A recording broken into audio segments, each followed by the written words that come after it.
Au soir du 9 juin 2024, les Français ont pu voir sur leur poste de télévision les résultats des élections européennes. Outre la principale information de ce résultat, c'est-à-dire la percée du Rassemblement national, formation politique de droite dirigée par Jordan Bardella, nous avons aussi pu voir l'incapacité de la gauche divisée à réussir à remporter une majorité des suffrages. En effet, cette gauche divisée a réussi à obtenir au global un bon score, mais chaque candidat étant séparé des autres a fait un score à lui seul minime. Outre Raphaël Glucksmann qui a fait moins de 15% des voix, ce qui est très faible encore une fois pour le Parti Socialiste, avec ses 13 et quelques pourcents des voix, mais nous avons aussi les partis, la France Insoumise, Europe Écologie Les Verts et le Parti Communiste qui ont fait des scores très faibles. Et donc aujourd'hui nous allons voir comment la gauche divisée fait-elle pour réussir à s'unifier occasionnellement dans des élections pour prendre le pouvoir et comment cela se fait que la gauche réussit, malgré ses unions, malgré ses pactes de gouvernement, à toujours rester divisée. C'est le mythe des gauches irréconciliables que j'ai aujourd'hui envie de déconstruire ou du moins de vous expliquer pour que vous compreniez pourquoi il y a des gauches qui n'arrivent pas à s'entendre. Je veux donc commencer cette vidéo par la signature du programme commun de la gauche en 1972. Ce serait plus logique de commencer avec la création du Parti communiste qui s'oppose entre communistes et socialistes, mais je pense qu'aujourd'hui, c'est l'histoire en fait de l'opposition entre le PCF et le PS qui continue aujourd'hui avec l'opposition entre la France Insoumise et le PS. Sauf que si je commençais par l'histoire de la SFIO, ce serait pas logique parce que la SFIO était un parti de rupture avec le capitalisme, un parti de gauche qui était tout de même radical. Alors que là, le PS qui va signer le programme commun de la gauche en 72 est un parti social-démocrate en fait, un parti très modéré qui ne prône pas réellement la rupture avec le capitalisme. Et c'est donc pour cela que nous allons parler de ce programme commun et surtout de sa rupture qui va annoncer désormais la division profonde entre la gauche modérée et la gauche radicale. 1972 donc. Est signé alors le programme commun de la gauche avec les communistes socialistes et radicaux de gauche, il ne faut pas les oublier eux, et leur programme résulte d'un compromis qui vise à effacer les ruptures traditionnelles entre ces différents partis pour l'élection présidentielle de 1974. Au présidentiel de 1974, la gauche décide de présenter un seul et unique candidat, et ce candidat, vous le connaissez bien, c'est François Mitterrand, futur président de la République. Celui-ci a été choisi car c'est un candidat plutôt modéré, issu de la fraction dissidente des socialistes en 1958, qui était contre le général de Gaulle, qui était parlementaire mais social-démocrate, n'a jamais été connu pour sa grande conviction anticapitaliste, mais qui se présente comme le leader de la gauche, car c'est lui qui s'était opposé au général de Gaulle en 1965. Il apparaît donc comme le leader légitime de la gauche après les échecs successifs du Parti socialiste. Et c'est donc pour cela que, au nez et à la barbe des communistes, Mitterrand va réussir à remporter un score historique pour la gauche, 43% des voix au premier tour. Et au second tour, il perd face au centriste Valéry Giscard d'Estaing, mais à très peu des voix vu qu'il obtient tout de même près de 49,2% des voix contre 51,8% pour Valéry Giscard d'Estaing. La gauche apparaît donc renforcée après ces élections, mais très vite des dissensions au sein de la gauche vont réapparaître et en septembre 1977, la rupture du programme commun et de l'alliance électorale est actée. En effet, les communistes et les socialistes s'écharpent sur la question de la défense nationale qui est le point de départ de la rupture. Enfin ça, c'est la raison invoquée par Georges Marchais, secrétaire général du Parti communiste français. Mais la vérité est beaucoup plus sombre derrière cette raison. En effet, Georges Marchais se rend surtout compte que le PS est en train de manger l'électorat communiste qui perd son rôle de premier parti de gauche. La rupture n'est donc plus autant idéologique qu'au début du XXe siècle, mais elle est surtout stratégique, car le scrutin présidentiel fait qu'il ne peut y avoir qu'un leader de la gauche et les communistes revendiquent ce leadership, alors qu'à l'inverse, François Mitterrand apparaît après ces élections de 1974 comme le réel leader de cette gauche. La rupture de ce camp provoque donc l'échec de la gauche aux législatives de 1978 avec un non-report des voix des communistes en faveur des socialistes. La trahison à gauche, c'est une longue histoire d'amour. Mais de là à faire perdre les élections législatives à une période où la France traverse une crise économique extrêmement grave, c'est une erreur fatale pour ce camp politique qui devra donc attendre les présidentielles de 81. En 1981, tout le monde le sait, c'est la victoire de la gauche et la première alternance sous la Ve République. François Mitterrand devient le président de la République et met en place un gouvernement composé de socialistes mais aussi de communistes. Mais, place du colonel Fabien, au siège du Parti communiste, l'ambiance est plutôt morose car Georges Marchais a obtenu le plus faible score de l'histoire du Parti communiste à la présidentielle avec un score de seulement 15% des voix. En 1983, c'est le tournant de la rigueur, c'est-à-dire qu'après avoir appliqué une politique très sociale avec notamment les nationalisations, des congés payés en plus ou encore la retraite à 60 ans, Mitterrand va dire stop à toute mesure sociale et va surtout essayer de mettre en place une politique d'austérité dans les entreprises nationalisées. Mais au sein du Parti socialiste, cette décision va avoir une importance radicale vu que la plupart des cadres vont changer de philosophie.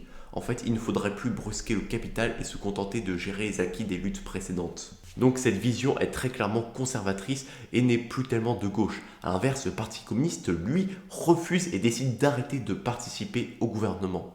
Et surtout, à partir de son second mandat, Mitterrand va commencer une politique de plus en plus européiste. En effet, à partir de 88, François Mitterrand va essayer d'entreprendre une politique d'austérité budgétaire et d'austérité monétaire afin de correspondre aux critères économiques de la future Union européenne. Ce sont les fameux critères de convergence.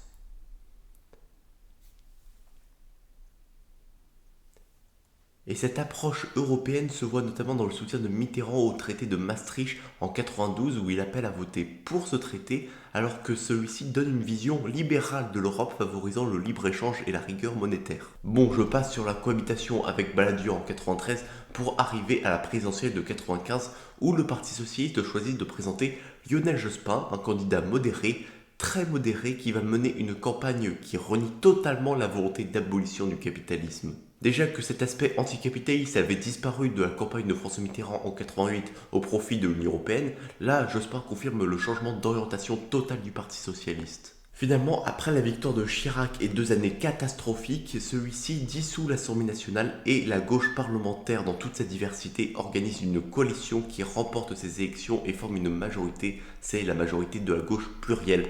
Cette majorité est composée à la fois de communistes, de socialistes, d'écologistes, de radicaux et du mouvement des citoyens de Jean-Pierre Chevènement.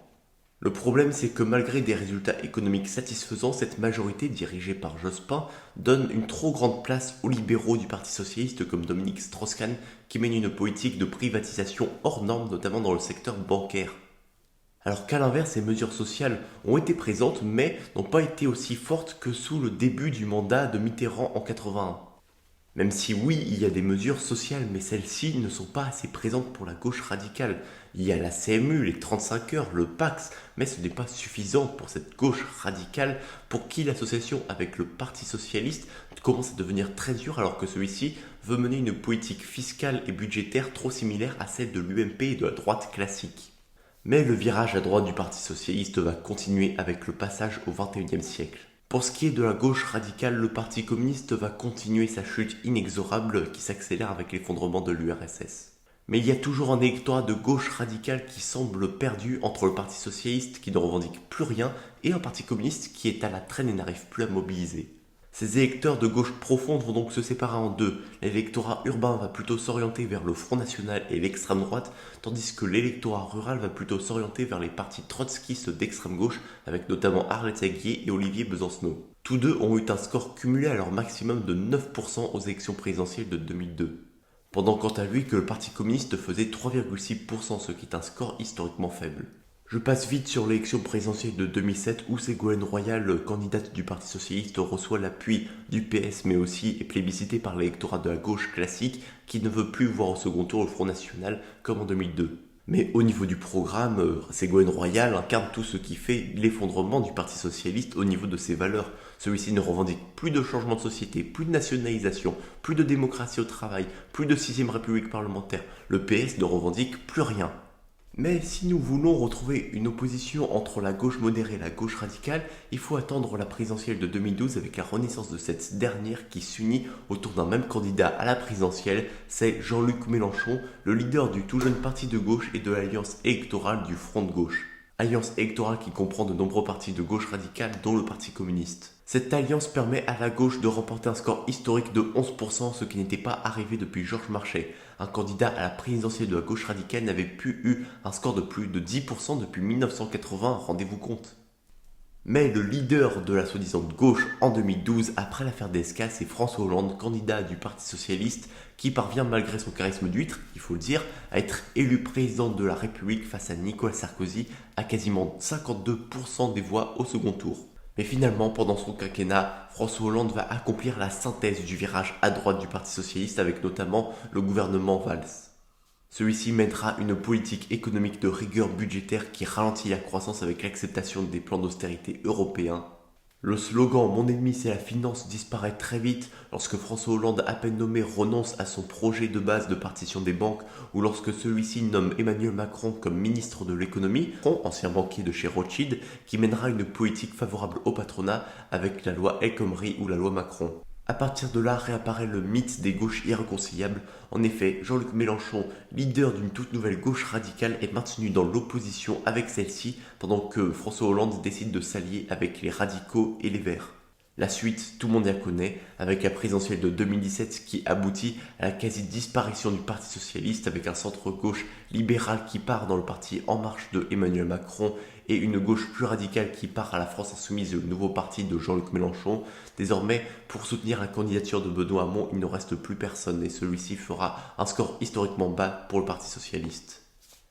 Voilà pour l'histoire du mythe des gauches irréconciliables. Enfin, ce mythe est en partie vrai. Bien que la gauche ait réussi à s'allier à plusieurs moments, que ce soit en 72, en 81 après l'élection de François Mitterrand, lors du gouvernement de la gauche plurielle en 97 jusqu'à 2002, ou encore en 2022 avec la NUPES et aujourd'hui en 2024 avec le nouveau Front Populaire, mais là où les alliances électorales avant se faisaient autour de la gauche modérée, aujourd'hui elle se fait autour de la gauche radicale. Et ça, ces problèmes d'alliance électorale qui favorisent tel ou tel camp, ça pose toujours souci, pour deux raisons évidentes. Tout d'abord, les raisons électoralistes, c'est-à-dire savoir qui aura le plus de sièges. Ça, c'est la raison la plus cynique, c'est savoir en fait qui est le gagnant de l'accord ou pas. Et la deuxième raison est la division idéologique.